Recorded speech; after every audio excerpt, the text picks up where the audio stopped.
బాణాపురానికి పేరు ఎలా వచ్చింది?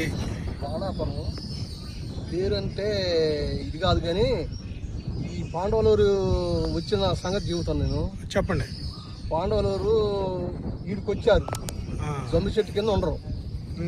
ఇది జమ్మి చెట్టు కింద ఉండరు, జమ్మి చెట్టు కింద ఉండి ఈడ తానాలు చేయటం, జమ్మి చెట్టు కింద ఉండి మర్రి కింద పండటం.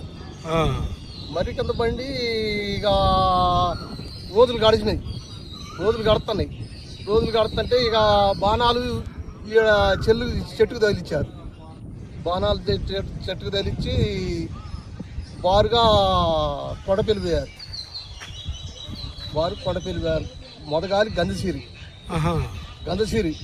నుంచి బాణాపురం ఆడ ఇద్దరు దొరక్క ఈడికొచ్చారు. ఈడికొచ్చి కొండపల్లి ఇల్లటరాజు గద్ది కాడికి పోయారు. కొండపల్లి రాజు గద్ది కాడికి పోయారు.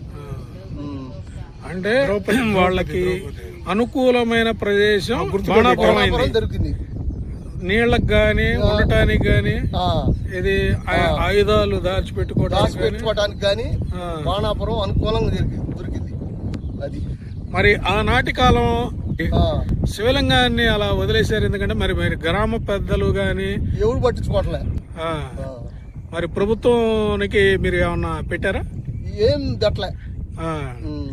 సరే, మా తరపున ప్రభుత్వానికి ఈ బాణాపురంలో ఉన్నటువంటి మన పాండవుల నివాస కేంద్రం కాబట్టి ఇది చరిత్రలోకి ఎక్కింది కాబట్టి దీనికి అభివృద్ధి అయ్యే విధంగా మేము ప్రభుత్వం వాళ్ళకి తెలియపరుస్తాం.